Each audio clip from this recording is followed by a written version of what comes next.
കൂടുതൽ വാർത്തകളും വീഡിയോകളും കാണാൻ ഈ ചാനൽ സബ്സ്ക്രൈബ് ചെയ്യുക. കൂടെ ബെൽ ബട്ടൺ അമർത്തുക. നമസ്കാരം.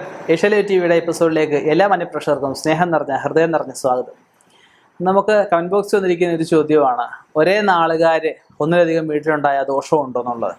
അപ്പം ഒരാൾ എന്നെ ഈ ഫോൺ വിളിച്ച് ചോദിക്കുകയുണ്ടായി, തിരുമേനി ഞങ്ങളുടെ വീട്ടിലെ അച്ഛന്, അമ്മ, മക്കള് എല്ലാം ആയില്യമാണ്. ഒരു വീട്ടിൽ ആയില്യം ഒരുപാട് വന്നാൽ കുഴപ്പമുണ്ടോ?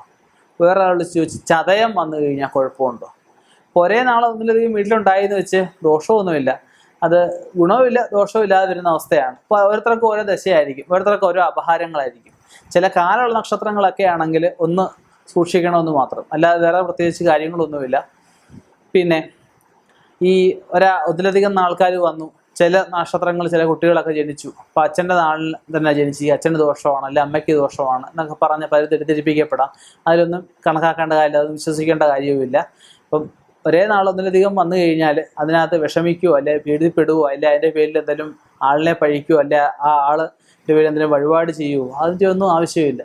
സന്തോഷകരമായിട്ട് തന്നെ മുന്നോട്ട് പോവുക, ഒന്നും വിഷമിക്കേണ്ടതായിട്ടുള്ള യാതൊരു കാര്യം തന്നെയില്ല.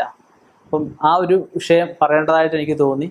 അതുപോലെ ചില കുട്ടികൾ ജനിച്ചു കഴിഞ്ഞാൽ ആ കുട്ടി ജനിച്ച പിന്നെ വീട്ടിൽ അഭിവൃദ്ധിയില്ല, അല്ലെ സമാധാനമില്ല, സ്വസ്ഥതയില്ല എന്നൊക്കെ പേരിൽ ആ കുട്ടിയെ മരണം വരെ ആ കുട്ടിയെ ചിലപ്പോൾ കുറ്റപ്പെടുത്തിയെന്ന് വരാം. അതൊക്കെ പലയിടത്തും ഞാൻ കാണുന്ന കാര്യങ്ങളാണ്.